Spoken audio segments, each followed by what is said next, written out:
Assalamu alaikum and good day dear students. Welcome to my online class.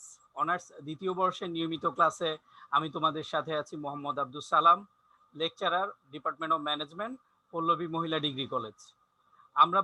আমরা আজকে পড়ব human resource management অর্থাৎ মানব সম্পদ ব্যবস্থাপনা। মানব সম্পদ ব্যবস্থাপনার মধ্যে আমরা ফার্স্ট ইন্ট্রোডাক্টরি অর্থাৎ কনসেপ্ট ফার্স্ট চ্যাপ্টার যেটা কনসেপচুয়াল ইস্যু নিয়ে আলোচনা করা হয়েছিল।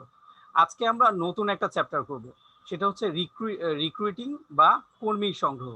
বেসিকলি হিউম্যান রিসোর্স ম্যানেজমেন্ট বা মানব সম্পদ ব্যবস্থাপনা বলতে সাধারণভাবে যা বোঝা যায় সেটা হচ্ছে রিক্রুইটিং বা কর্মী সংগ্রহ। আসলে কিন্তু বিষয়টা সেরকম না। অর্থাৎ মানব সম্পদ ব্যবস্থাপনা কিন্তু শুধু কর্মী সংগ্রহের মধ্যেই সীমাবদ্ধ না, যেটা আমরা তোমাদেরকে ইন্ট্রোডাক্টরি চ্যাপ্টারে কিছুটা আলোচনা করেছিলাম। লাইক ধরো আমরা আলোচনা করেছিলাম functions of HRM. Functions of HRM এ তোমরা কি দেখেছো? তোমরা দেখেছো যে আমরা এখানে একটা মডেলের চারটা মেজর ফাংশন পারফর্ম করি। তো ফার্স্ট যেটা হচ্ছে স্টাফিং করি, এরপরে দেন আমরা যেটা করি স্টাফিং করার পরে ট্রেনিং অ্যান্ড ডেভেলপমেন্ট পার্টটা থাকে। দেন আমরা এমপ্লয়িকে রিটেইন করার জন্য তাদেরকে মোটিভেশন করতে হয় অর্থাৎ প্রেরণা। দেন হচ্ছে মেইনটেনেন্স। তো এইভাবে বিষয়গুলো ফাংশনালি হয়ে থাকে। তো দেন আমরা ফার্স্ট যে অ্যাক্টিভিটিস রয়েছে সেটা হচ্ছে স্টাফিং এর মধ্যে দেখো যে আমাদেরকে প্রথম যে কাজটা করতে হয় সেটা হচ্ছে স্ট্র্যাটেজিক হিউম্যান রিসোর্স প্ল্যানিং, অর্থাৎ কতগুলো লোক লাগবে আমার অর্গানাইজেশনে, কতগুলো পার্সন লাগবে সেই পার্সপেক্টিভটা কিন্তু আমাদেরকে বিশ্লেষণ করতে হবে। সেই পার্সপেক্টিভ বিশ্লেষণ করার পরেই কিন্তু হচ্ছে রিক্রুটিং।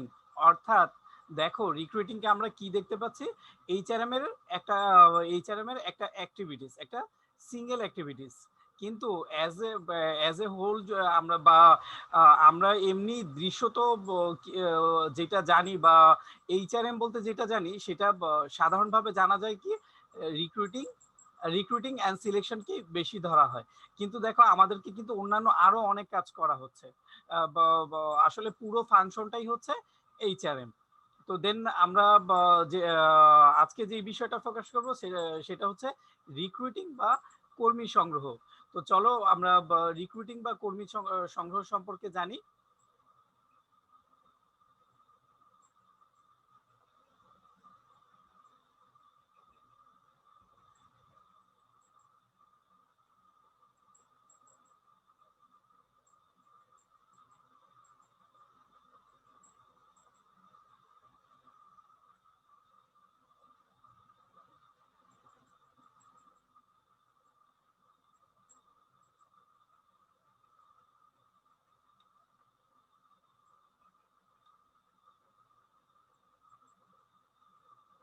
সো একেবারে রিক্রুটমেন্ট সম্পর্কে যদি আমরা বলি, রিক্রুটিংকে কি বলতে পারি আমরা, যে আসলে যে অর্গানাইজেশনে কিন্তু প্রচুর হিউম্যান রিসোর্স অর্থাৎ বেসিক একটা পার্টে কিন্তু এইচআর, অর্থাৎ একটা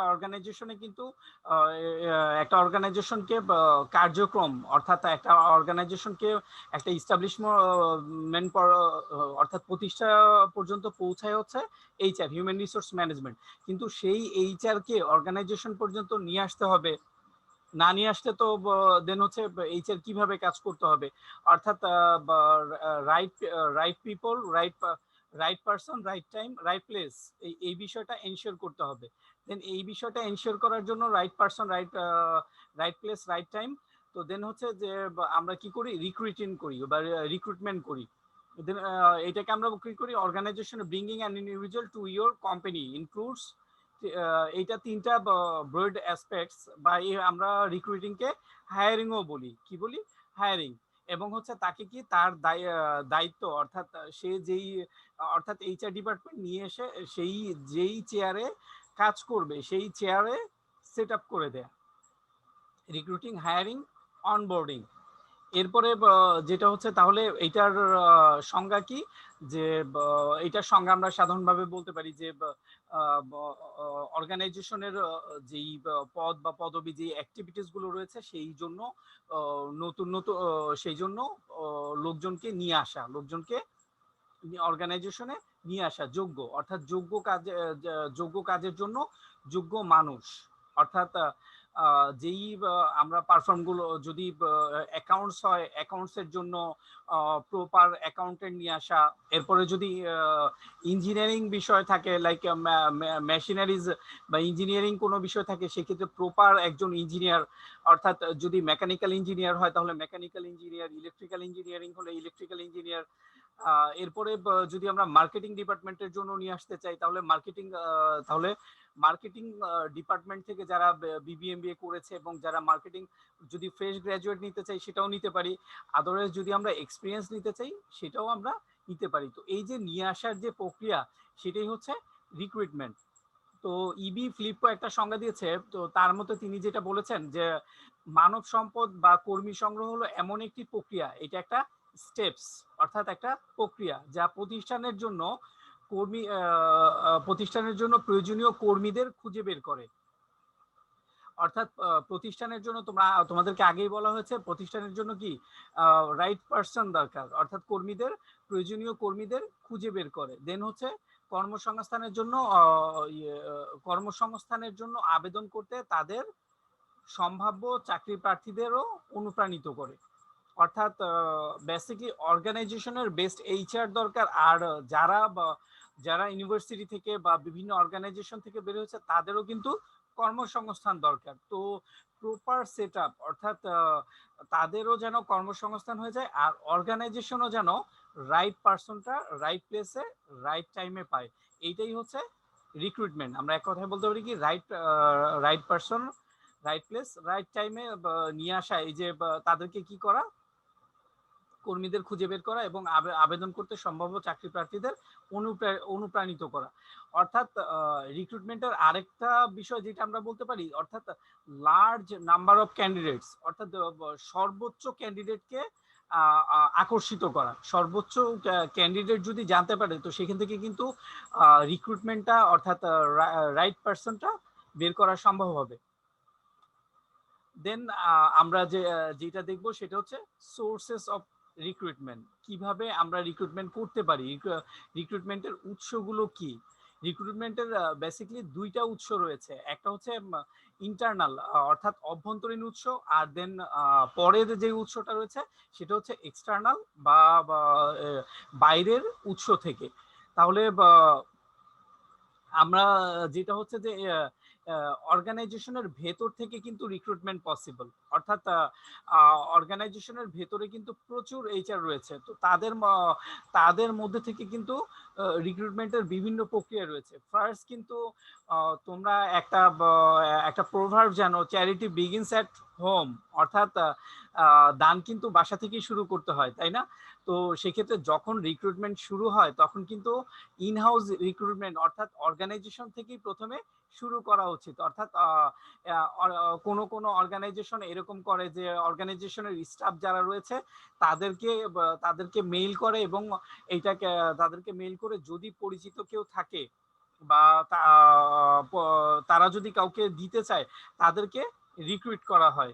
এটা কিন্তু অ্যাকনলেজড একটা টাস্ক, এটাকে আমরা এইচআরএম এর ভাষায় রেফারেল বলি।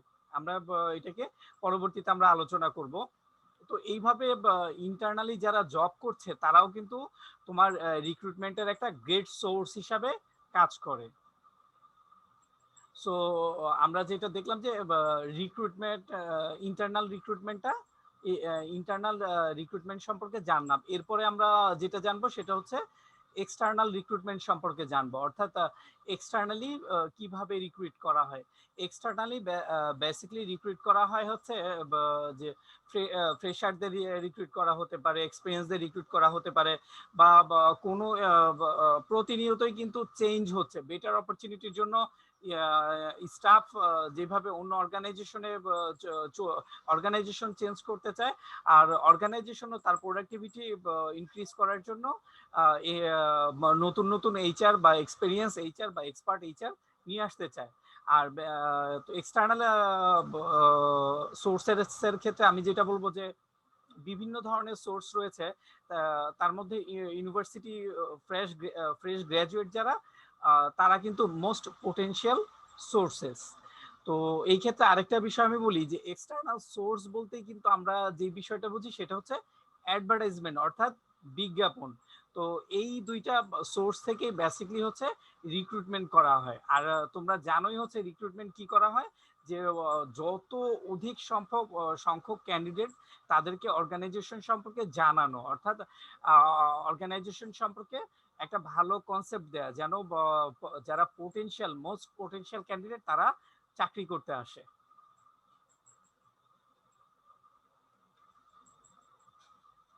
তো দেন এরপরে যেটা আমরা জানবো সেটা হচ্ছে যে আমরা তো কনসেপচুয়াল আলোচনা করলাম ইন্টারনাল সোর্সেস সম্পর্কে।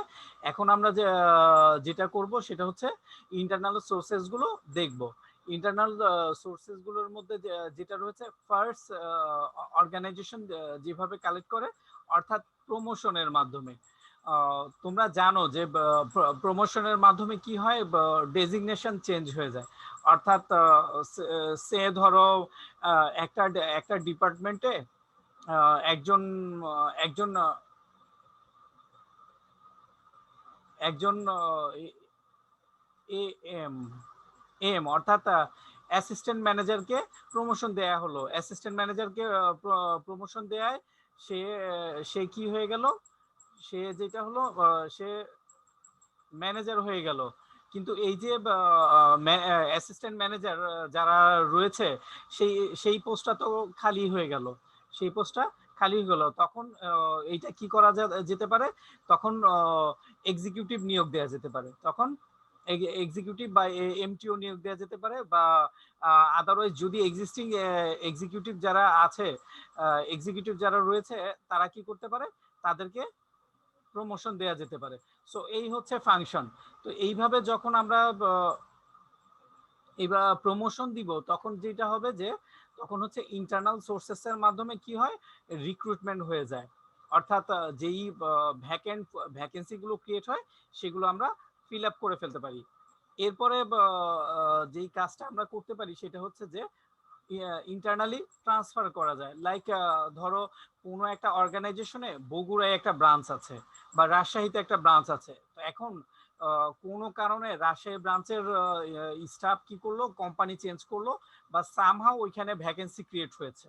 তো এখন ভ্যাকেন্সি ক্রিয়েট হলে কি তখন কি করতে হবে, ঢাকা থেকে রিলায়েবল একজন স্টাফকে কি করতে হবে, বগুড়ায় রেসপন্সিবল করে বা রাজশাহীতে রেসপন্সিবল করে পাঠাতে হবে, তাকে ট্রান্সফার করতে হবে।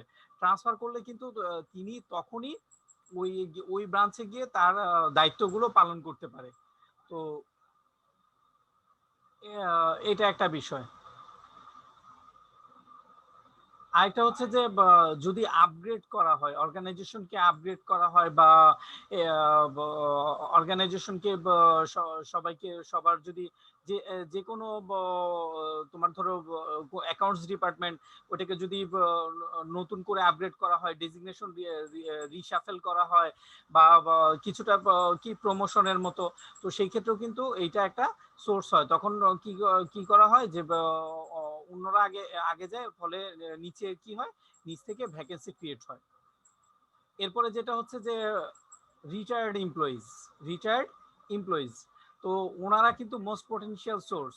তো সো যেটা হচ্ছে যে এটা ম্যাক্সিমাম যেটা হয় গভর্নমেন্টের যারা রিটায়ার্ড পার্সন থাকে, খুব বেশি যেটা হয় ডিফেন্স থেকে যারা রিটায়ারমেন্টে আসে তারা কিন্তু তাদের যে ট্রেনিং, তাদের যে পারফরমেন্স, তারা কিন্তু খুব ভালো জব করতে পারে।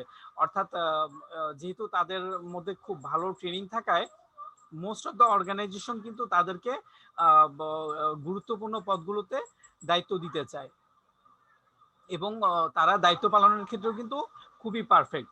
তো এইভাবে ডিফেন্সের যারা রয়েছে তারাও যেভাবে করে এবং অন্যান্য গভর্নমেন্ট অর্গানাইজেশনে যারা যারা ব্যাংকিং হোক বা আদার্স আদার্স যেই পিপলগুলো রয়েছে তারাও কিন্তু রিটায়ারমেন্টের পরে বিভিন্ন জায়গায় সার্ভিস দিয়ে থাকে। অর্থাৎ তারা কনসালটেন্ট হিসাবেও সার্ভিস দিয়ে থাকে আর এবং হচ্ছে অ্যাজ এন এমপ্লয়ি হিসেবেও সার্ভিস দিয়ে থাকে। তাহলে রিটায়ার্ড এমপ্লয়িজরাও কিন্তু গ্রেট সোর্স এবং তারা কিন্তু অর্গানাইজেশনের ক্ষেত্রে অনেক ভ্যালু অ্যাড করতে পারে। লাইক হচ্ছে তারা যেহেতু অনেক কিছু জেনে এসে তারা সেই জানাটাকে অ্যাপ্লাই করতে পারে। এরপরে যেটা হচ্ছে যে রিটেন্স এমপ্লয়িজ, অর্থাৎ অনেক সময় দেখবে যে অর্গানাইজেশন এমপ্লয়ি ছাঁটাই করে বিভিন্ন ক্রাইসিসের সময়, লাইক তোমরা এই যে করোনার সময় দেখতে পাচ্ছ অনেক অর্গানাইজেশন তাদের এমপ্লয়িগুলোকে ছাঁটাই করেছে। তো অর্গানাইজেশন যখন এমপ্লয়ি ছাঁটাই করে তখন এই যে রিটেন্স এমপ্লয়িজ যারা রয়েছে, রিটেন্স এমপ্লয়িজ গুলো কিন্তু তখন একটা অর্গানাইজেশনের আবার যখন এমপ্লয়ি দরকার হয় তখন কিন্তু তারা কি করতে পারে, তারা হচ্ছে যে তোমার ওই যে যাদেরকে ছাঁটাই করা হয়েছিল ওইখান থেকে ওই এমপ্লয়ি গুলোকে নিতে পারে। এই বিষয়টা কিন্তু আসলে খুব মানবিক হবে, অর্থাৎ তাদেরকে কিন্তু একটা এমপ্লয়ি ছাঁটাই করলে কিন্তু এটা তার ফ্যামিলির জন্য বিপর্যয়। সো এমপ্লয়িরা যদি তাদেরকে আবার রিক্রুট করে এটা তাদের জন্য অনেকটাই খুবই ভালো একটা কাজ হয়, এবং তারা কিন্তু যোগ্য ছিল, তারা প্রতিষ্ঠানের জন্য রাইট পিপল ছিল, কিন্তু অর্গানাইজেশন নিজের অসুবিধার জন্য তাদেরকে রাখতে পারেনি। তো তাদেরকে কিন্তু গ্রেট ইন্টারনাল সোর্সেস। দেন হচ্ছে যে আমি তোমাদেরকে প্রথমেই যেটা বলেছি এমপ্লয়ি রেফারেন্স, অর্থাৎ প্রথমে যেটা হচ্ছে এমপ্লয়ি এমপ্লয়িজ রেফারেন্স। তাহলে এমপ্লয়ি রেফারেন্স হচ্ছে যে অর্গানাইজেশনে এক্সিস্টিং যেই এমপ্লয়িগুলো রয়েছে তারা যদি রেফারেল করে, অর্থাৎ তারা যদি কোনো এমপ্লয়ি সম্পর্কে, সাধারণত অর্গানাইজেশনে যখন কোনো রিক্রুটমেন্ট সম্পর্কে রিক্রুটমেন্ট ক্রিয়েট হয় তখন কিন্তু একটা মেইল দেওয়া হয়, অর্গানাইজেশনের সবাইকে মেইল দেওয়া হয় এই পোস্ট এই পজিশনের জন্য আমাদের লোক লাগবে। তো যদি ওইখানে কেউ রেফার করতে চায় অনেক সময় বলে যে আপনাদের পরিচিত কেউ থাকলে আমরা দিতে পারেন। তো এই ক্ষেত্রে কিন্তু যারা অর্গানাইজেশন তাদেরও কিন্তু একটা সুবিধা রয়েছে। কি সুবিধা? লাইক হচ্ছে যে পরিচিত হলে তাদের রিস্ক কম থাকে, এবং হচ্ছে যদি কোনো সুবিধা অসুবিধা হয় যে রেফার করেছে তার সাথে কিন্তু বিষয়টা নিয়ে আলোচনা করা যাবে। সো রেফারেলও কিন্তু একটা গ্রেট সোর্স। এরপরে আরো আরো একটা বিষয় আমরা দেখবো, সেটা হচ্ছে dependents and relatives of deceased employees. বিভিন্ন কারণে অর্গানাইজেশনে জব করতে গিয়ে একটা একজন এমপ্লয়ি কি হয়ে যেতে পারে, ডিকেজড হতে পারে, মানে অক্ষম হয়ে যেতে পারে, তার তার শারীরিক প্রতিবন্ধকতা হতে পারে। তো এইটা আল্লাহ না করুক, যদি কেউ এরকম অসুবিধার সম্মুখীন হয় সেক্ষেত্রে কিন্তু একটা মানবিক বিষয় হয়ে দাঁড়ায় যে যারা ডিপেন্ডেন্টস রয়েছে, ওই ফ্যামিলির উপরে ডিপেন্ডেন্স রয়েছে, পোষ্য রয়েছে, বা তাদেরকে কিন্তু একটা জব দিয়ে অন্তত ফ্যামিলিটা যেন আর্থিক বিপর্যয় থেকে সরে দাঁড়াতে পারে। যদিও তারা তাদের পার্সন ডিকেজ হয়েছে, এটা একটা বিপর্যয়, সাথে সাথে কিন্তু ফিনান্সিয়াল ডিজাস্টারও নেমে আসে। তো এই ফিনান্সিয়াল ডিজাস্টার থেকে যেন তারা সেফ থাকতে পারে, তো সেই ক্ষেত্রে কিন্তু যারা ডিপেন্ডেন্ট রয়েছে বা অথবা এটা ছেলে মেয়ে হতে পারে বা আত্মীয় স্বজন হতে পারে, তো তাদেরকে চাকরি দিয়ে কি করতে পারে, ফ্যামিলিটার অর্থনৈতিক যে ভারসাম্য আছে সেটাকে স্থিতিশীল রাখতে পারে। তাহলে এইগুলোই মেইনলি কি ছিল, ইন্টারনাল সোর্সেস ছিল, ইন্টারনাল সোর্সেস অফ রিক্রুটমেন্ট ছিল। দেন আমরা যেটা আলোচনা করব এক্সটার্নাল সোর্সেস। সো আগেই আমি বলেছি এক্সটার্নাল সোর্সেস বলতে কিন্তু আমরা কি বুঝি, অ্যাডভার্টাইজমেন্ট, অর্থাৎ বিজ্ঞাপন বুঝি। বিজ্ঞাপনের মাধ্যমে, বিজ্ঞাপন মানেই হচ্ছে এক্সটার্নাল সোর্সেস। তাহলে তোমরা প্রায়শই এই বিষয়টা দেখে থাকো এক্সটার্নাল রিক্রুটমেন্টের ক্ষেত্রে, যে আমরা রিক্রুটমেন্ট বলতে হায়ারিং বুঝি। দেখো যে এইরকম উই আর হায়ারিং, এই বিষয়টা তোমরা প্রায়শই কি দেখে থাকো বিজ্ঞাপনে, যে আমরা রিক্রুট করছি। তো এইটাই কিন্তু এক্সটার্নাল রিক্রুটমেন্টের মূল বিষয়। আচ্ছা, দেন আমরা এক্সটার্নাল রিক্রুটমেন্টের বিষয় অর্থাৎ মূল বিষয়গুলোতে চলে যাই, অর্থাৎ কি কি টপিক এক্সটার্নাল রিক্রুটমেন্টে রয়েছে। এক্সটার্নাল রিক্রুটমেন্টের ফার্স্ট যে বিষয়টা রয়েছে সেটা হচ্ছে অ্যাডভার্টাইজমেন্ট, অর্থাৎ অ্যাডভার্টাইজমেন্টের মাধ্যমে কি করা হয়, রিক্রুটমেন্ট করা হয়। অর্থাৎ প্রত্যেকটা অর্গানাইজেশন কিন্তু তাদের যখন নতুন রিক্রুটমেন্ট করা হয় এটা কিন্তু একটা আইনও, অর্থাৎ আর আরেকটা এইচআর এর মধ্যে কিন্তু রিক্রুটমেন্টের পারপাসই হচ্ছে যে large number of two attract large number of candidates, অর্থাৎ যত বেশি সংখ্যক অ্যাপ্লিকেন্টকে অর্গানাইজেশনে নিয়ে আসা, এইটা কিন্তু একটা পারপাস। অর্থাৎ তোমার অর্গানাইজেশনে 5টা পোস্ট হতে পারে, কিন্তু তুমি যদি এখানে লার্জ নাম্বার অফ 5,000 লোকের মধ্যে থেকে নাও তাহলে কিন্তু তুমি 5,000 লোকের মধ্যে বেস্ট 5 জন পাচ্ছ। আর যদি 500 জনের মধ্যে নাও তাহলে কি 500 জনের মধ্যে বেস্ট পাচ্ছ, কিন্তু যদি তুমি 5 জনের মধ্যে নাও 5 জনই বেস্ট, এখানে আর চুজ করার অপশন নেই। তাহলে অ্যাডভার্টাইজমেন্টের একটা জেনারেল পারপাস থাকে কি, লার্জ নাম্বার অফ ক্যান্ডিডেট পুলকে অ্যাট্রাক্টস করা। তাহলে এই অ্যাট্রাক্টসের মাধ্যমে করা হয় কিভাবে, অ্যাডভার্টাইজমেন্টের মাধ্যমে করা হয়। তাহলে অ্যাডভার্টাইজমেন্ট আবার বিভিন্ন ভাবে হতে পারে, এটা টিভি কমার্শিয়াল হতে পারে, পোস্টার হতে পারে, পত্রিকায় হতে পারে, বা বিভিন্ন এই যে লাইক ধরো বিডি জব পোর্টাল গুলো রয়েছে সেইখানে অ্যাডভার্টাইজমেন্ট হতে পারে। তো এই বিভিন্ন ভাবে কি করা হয়, অর্থাৎ যেখানে সোর্স গুলো, আবার জব মার্কেট রয়েছে, জব বাজার রয়েছে, সেইখানে দৈনিক পত্রিকাগুলোতে রয়েছে, সেইখানে অ্যাডভার্টাইজমেন্ট করা যেতে পারে। আর প্রত্যেকটা অর্গানাইজেশনের নিয়ম রয়েছে, তারা কি করবে, মার্কেটে অ্যাডভার্টাইজমেন্ট পাবলিশ করবে। সো এইটা হচ্ছে যে এক্সটার্নাল সোর্সেস অফ রিক্রুটমেন্ট। এবং তোমরা দেখেছো যে এই তোমাদের খুব পরিচিত একটা টার্ম যে উই আর হায়ারিং, অ্যাডভার্টাইজমেন্টে লেখা থাকে। দেন দেন আমরা যেটা দেখব সেটা হচ্ছে যে ক্যাম্পাস রিক্রুটিং, অর্থাৎ বেস্ট ম্যারিট তোমার কাছে থাকলে তুমি কিন্তু আনবিটেবল একটা কম্পিটিটিভ অ্যাডভান্টেজ পাবে। তাহলে বেস্ট ম্যারিট গুলো কি কোথায় হয়, এটা কোথায় হয় দেখো, এডুকেশন কি একটা নেশনের ব্যাকবোন হিসাবে আমরা বলে থাকি। এবং হচ্ছে এই ব্যাকবোন গুলো কোথায় তৈরি করা হয়, স্কুল কলেজ ইউনিভার্সিটি, একেবারে আলটিমেটলি কি ইউনিভার্সিটি থেকে একটা ছেলে বা একটা মেয়ে ফার্স্ট স্কুলে লার্নিং শুরু করে, এরপরে কলেজে আমাদের দেশের পার্সপেক্টিভে, এরপরে দেন হচ্ছে ইউনিভার্সিটিতে। অর্থাৎ দেন ইউনিভার্সিটিতে কিন্তু মোস্ট পোটেনশিয়াল ক্যান্ডিডেটটা কিন্তু বের হয়ে আসছে, আইদার এটা মেল অর ফিমেল। তো সেই ক্ষেত্রে যেটা হচ্ছে যে ক্যাম্পাসে বিভিন্ন ধরনের রিক্রুটমেন্ট প্রোগ্রাম করে অর্গানাইজেশন গুলো, ক্যাম্পাসে বিভিন্ন ধরনের রিক্রুটমেন্ট অ্যাক্টিভিটিস করে থাকে। তো যেমন এই ক্ষেত্রে আবার ইউনিভার্সিটি গুলো কি করে, তাদের তাদের মধ্যে থেকে যারা ফ্রেশ গ্র্যাজুয়েটস বের হচ্ছে, তাদেরও আমি তোমাদেরকে বলেছি যে প্রয়োজনটা দুইজনেরই রয়েছে, যারা ক্যান্ডিডেট তাদেরও প্রয়োজন রয়েছে, তাদের কর্মসংস্থান, আর অর্গানাইজেশনেরও হচ্ছে কি বেস্ট এইচআর। সো দুইজনেরই প্রয়োজনীয়তা রয়েছে। তো এই ক্ষেত্রে যেটা করে ইউনিভার্সিটিগুলোতে বিভিন্ন ধরনের ক্লাব থাকে, কেরিয়ার ক্লাব থাকে,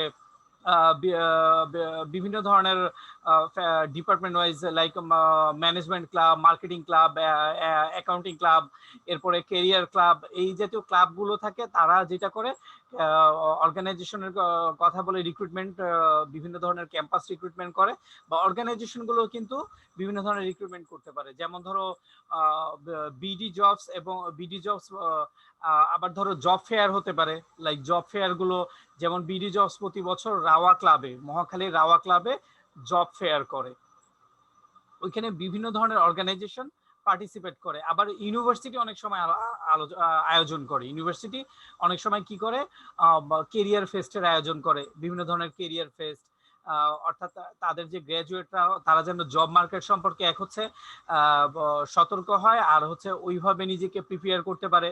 তো এগুলো হচ্ছে মেইনলি ক্যাম্পাস রিক্রুটমেন্ট।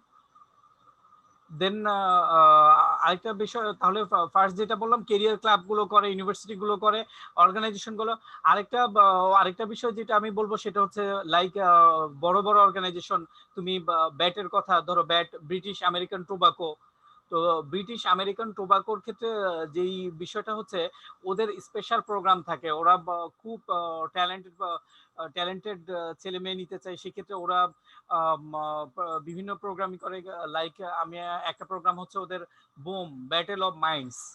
তো এইরকম, অর্থাৎ এইখানে তোমাকে বিভিন্ন ধরনের কম্পিটিটিভ স্টেজ, অর্থাৎ কেস স্টাডি বা এরপর চ্যালেঞ্জিং টাস্কের মাধ্যমে ওরা রিক্রুটমেন্ট করে। তাহলে তোমরা এইগুলো কি দেখতে পারো, বা এগুলো কি অনেকটা ক্যাম্পাস বা ক্যাম্পাস রিক্রুটমেন্টের মধ্যে এই বিষয়গুলো আলোচনা করা হয়। আচ্ছা, দেন এরপরে যেটা হচ্ছে যে প্লেসমেন্ট এজেন্সি বা রিক্রুটিং এজেন্সি রয়েছে। এখন এখন তো অনেক বেশি এজেন্সি রয়েছে, প্রায় প্রায় ধরো আমার কাছে এসএমএস আসে বা বিভিন্ন জায়গা বিভিন্ন অর্গানাইজেশন যে কি ছোট অর্গানাইজেশন গুলো কি করতে চায় যে রিক্রুটিং গুলো তারা করে দিবে প্লেসমেন্ট এজেন্সি থাকে, তাদেরকে রিকোয়ারমেন্ট দিলে যে আমার আমার হচ্ছে কি 50 জন পিপল লাগবে, তো এইরকম আমি তাদেরকে যদি রিকোয়ারমেন্ট দেই, তাহলে সেই ক্ষেত্রে আমি তাদেরকে জব ডেসক্রিপশন জব স্পেসিফিকেশন দিয়ে আসলে তারা কি করবে, এই রিক্রুটমেন্ট গুলো করে দিবে সেই ক্রাইটেরিয়ার বেসিসে। তারা বিভিন্ন ধরনের, তো এইরকম এজেন্সি আছে। তো এরকম এজেন্সি গুলো কিন্তু প্রায়শই এসএমএস করে যে তারা হচ্ছে যে রিক্রুটমেন্ট অর্থাৎ এইচআর করে দিতে চাচ্ছে, রিক্রুটমেন্ট করে দিতে চাচ্ছে। এরপরে যেটা হচ্ছে আউটসোর্সিং, অর্থাৎ কোম্পানি কি করতে পারে যে তার যে কাজগুলো সেই কাজগুলোকে বিভিন্ন সেগমেন্টে ভাগ করে, অর্থাৎ তার যে পার্মানেন্ট এমপ্লয়ি আছে তাদের তার বাইরেও কিছু কিছু কাজগুলো কি করতে পারে আউটসোর্স, অর্থাৎ বাইরে থেকে করে নিয়ে আসতে পারে। এখন অনেক কাজই দেখা যায় আউটসোর্সিং এর মাধ্যমে করা সম্ভব। লাইক ধরো যে অ্যাকাউন্টস এর আমরা যে যদি এক্সেল এর কাজ বলি বা বিভিন্ন ডেটাবেজ অ্যাক্টিভিটিস বলি, তাহলে এইটা কিন্তু আমরা গ্লোবালি, অর্থাৎ বিভিন্ন বিভিন্ন যে আউটসোর্সিং ওডেস্ক রয়েছে বা বিভিন্ন আউটসোর্সিং সাইট রয়েছে, সেখান থেকে কুড়িয়ে নিয়ে আসতে পারি। অথবা বা শর্ট টার্মের জন্য কিছু বাইরের এমপ্লয়ি দিয়ে বা বাইরের অর্গানাইজেশন থেকে কুড়িয়ে নিয়ে যেতে পারি, সেটাও কিন্তু আউটসোর্স হবে। অর্থাৎ আমরা কোনো অর্গানাইজেশনকে দায়িত্ব দিতে পারি। আদারওয়াইজ আমরা যেটা করতে পারি সেটা হচ্ছে যে আউটসোর্সিং অর্গানাইজেশন রয়েছে, সেগুলোতে কি করতে পারি আমাদের কাজগুলো আমরা দিতে পারি, এবং ওইখানে পোটেনশিয়াল, অর্থাৎ এটা তো এখন গ্লোবালাইজেশনের সময় সারা বিশ্ব থেকে ওইখানে যারা কাজ জানে তারা অ্যাভেলেবেল রয়েছে, আমরা তাদেরকে দিয়ে কাজ করে নিয়ে আসতে পারি। এরপরে যেটা হচ্ছে কনসালটেন্সি, অর্থাৎ রিক্রুটমেন্টের জন্য বিভিন্ন কনসালটেন্ট ফার্ম রয়েছে, তারা হচ্ছে রিক্রুটমেন্টের বিষয়টা কিভাবে অপারেট হবে বা কিভাবে পরিচালনা করা হবে বা কিভাবে পোটেনশিয়াল ক্যান্ডিডেট পাওয়া সম্ভব, তারা সেটা কি করে খুঁজে বের করে। এরপরে যেটা হচ্ছে সেটা হচ্ছে যে লেবার কন্ট্রাক্টর যারা হচ্ছে যে লেবার নিয়ে কাজ করে, অনেক সময় দেখা যায় গ্রাউন্ড, অর্থাৎ অপারেশনাল লেভেলে যদি আমাদের যে লোকগুলো রয়েছে তাদেরকে কিন্তু সিনিয়র ম্যানেজমেন্ট সেগুলো কিন্তু কি করতে পারে, এইচআরএম ডিপার্টমেন্ট অ্যাডভার্টাইজের মাধ্যমে নিয়ে আসতে পারে। কিন্তু অপারেশনাল লেভেলে যেই যদি ম্যানুয়াল লেবার দরকার হয়, তখন কিন্তু লেবার কন্ট্রাক্টর যারা রয়েছে তারা কিন্তু যে প্রয়োজনীয় এইচআর রয়েছে তাদেরকে তাদেরকে অ্যারেঞ্জ করে দিতে পারে। তো সেই মাধ্যমে কিন্তু অনেকটাই ভ্যাকেন্সি ফিল আপ করা যায় এক্সটার্নালি। এটা একটা গ্রেড সোর্স হিসাবে আমরা আইডেন্টিফাই করতে পারি। এরপরে দেখো যে আনসলিসিটেড অ্যাপ্লিকেশন, অর্থাৎ অর্গানাইজেশনে যখন রিক্রুটমেন্টের পারপাসই হয় two attract the large number of candidates, অর্থাৎ প্রচুর পরিমাণে ক্যান্ডিডেটকে কি করা, আকর্ষণ করা, অর্গানাইজেশনকে নিয়ে আসা। তো এই যখন প্রচুর পরিমাণে ক্যান্ডিডেট আসে, তখন সব ক্যান্ডিডেট যোগ্য হলেও তাদেরকে কিন্তু, অর্থাৎ অর্গানাইজেশনের জব দেয়া সম্ভব না। তখন বা বিভিন্ন কারণে অর্থাৎ এটা জব ডেসক্রিপশন হতে পারে, জব স্পেসিফিকেশন হতে পারে, এগুলো আমরা সামনে পড়বো। তো অর্থাৎ যেই কাজ করতে হবে সেই কাজ অনুযায়ী যদি না মেলে সিভিটা, বা যেই যোগ্যতা চাওয়া হয়েছে সেই যোগ্যতা অনুযায়ী যদি না ম্যাচ করে, তখন কি করতে হবে, এই অ্যাপ্লিকেশনগুলোকে আমরা কি করতে পারি, আনসলিসিটেড অ্যাপ্লিকেশন বলতে পারি। এই আনসলিসিটেড অ্যাপ্লিকেশন যারা করবে তারাও কিন্তু পরবর্তীতে আমরা তাদেরকে সিভি ব্যাংকে সিভি গুলো রেখে দিতে পারি। পরবর্তীতে যখন ওই তাদের ক্রাইটেরিয়া অনুযায়ী ম্যাচ করে জব দরকার হবে, তখন কিন্তু আমরা ওইটা হঠাৎ করে অর্গানাইজেশনে লোক লাগবে বা খুব ইমার্জেন্সি লোক লাগবে, তখন কিন্তু আনসলিসিটেড অ্যাপ্লিকেশন গুলো গ্রেট সোর্স তাদেরকে কল করলে কিন্তু পাওয়া যেতে পারে, তারা কিন্তু আগ্রহী ছিল। সো এটাও কিন্তু একটা গ্রেট সোর্স হিসাবে আমরা আইডেন্টিফাই করতে পারি। তো দেন এর মাধ্যমে কি করা হয়, অর্গানাইজেশনের যেই রিকোয়ারমেন্ট গুলো রয়েছে, যে ভ্যাকেন্সি গুলো রয়েছে, সেটা ফিল আপ করা সম্ভব। দেন এরপরে তোমরা অনেক জনপ্রিয় একটা মাধ্যম, সেটা হচ্ছে অনলাইন রিক্রুটমেন্ট। অনলাইন রিক্রুটমেন্ট সম্পর্কে তোমরা অলরেডি জানো যে এখন অর্থাৎ একটা সময় কিন্তু জব চাকরির আবেদন করতে হতো কিসের মাধ্যমে, পোস্ট অফিসের মাধ্যমে ম্যানুয়ালি। এখন যেটা করতে হয়, কি করতে হয়, ক্লিকের মাধ্যমে, অর্থাৎ আমরা ক্লিক করেই আবেদন করতে পারি। অর্থাৎ সার্কুলার গুলো অনেক ক্ষেত্রে যেটা হয় যে এটা হার্ড কপিও অর্থাৎ পত্রিকায়ও দেয়, টিভি বা বিভিন্ন ভাবে আসলেও অনলাইনের মাধ্যমে কি করা হয়, অর্গানাইজেশনে অ্যাপ্লাই করা সম্ভব। আরেকটা ইনফরমেশন তোমাদেরকে আমি দিয়ে রাখি, সেটা হচ্ছে প্রত্যেকটা অর্গানাইজেশনে দেখবে যে তোমরা প্রত্যেকটা অর্গানাইজেশনে গিয়ে দেখবে ওইখানে কেরিয়ার আছে, ওদের একটা সেগমেন্ট পার্ট হচ্ছে কেরিয়ার, অর্থাৎ ওরা এমপ্লয়মেন্ট করে। তো সেই কেরিয়ারে কিন্তু তুমি তোমার সিভি দিয়ে আসতে পারো। তুমি তোমার সিভি দিয়ে আসলে তাদের রিক্রুটমেন্ট না থাকলেও তুমি তোমার সিভি দিয়ে আসতে পারো, এবং এই সিভি কি করবে, পরবর্তী তাদের যখন দরকার হবে তখন কিন্তু তারা এই সিভি গুলো চেক করবে। তখন কিন্তু এটা তোমার জন্য জব পাওয়ার একটা গ্রেট অপরচুনিটি হতে পারে। জব প্রপারলি খুঁজতে পারাও কিন্তু একটা জব পাওয়ার কোয়ালিফিকেশন, অর্থাৎ জব যারা প্রপারলি খুঁজতে পারে তারা কিন্তু জব পায়, আর জব প্রপারলি খুঁজতে না পারলে কিন্তু জব পাওয়া অনেক কঠিন। সো এই যে অনলাইন রিক্রুটমেন্ট গুলো, এখন কিন্তু সব ধরনের রিক্রুটমেন্ট গুলোই কিন্তু অনলাইনে হচ্ছে। তো অনলাইনের মাধ্যমে টেস্ট এবং হচ্ছে অনলাইনের মাধ্যমে কিন্তু কিছু কিছু অর্গানাইজেশন, তা অনেক অর্গানাইজেশন কিন্তু ইনিশিয়াল ভাইবা বা রিটেন, এরপরে ফাইনাল ভাইবা, এরকম দুই স্টেপ ওয়াইজ কি করে রিক্রুটমেন্ট করে। তো সেই ক্ষেত্রে ইনিশিয়াল ভাইবা গুলো কিন্তু কি করে, তারা জুম বেসিস বা গুগল মিট বেসিস, অর্থাৎ অনলাইনে নিচ্ছে, এটাও কিন্তু হচ্ছে। আর প্রায় অনলাইনে ইন্টারভিউ তো প্রায়শই হচ্ছে, যে টেলিফোন ইন্টারভিউ হতে পারে, তোমার জুম মিটিং ইন্টারভিউ হতে পারে, গুগল গুগল মিটে ইন্টারভিউ হতে পারে।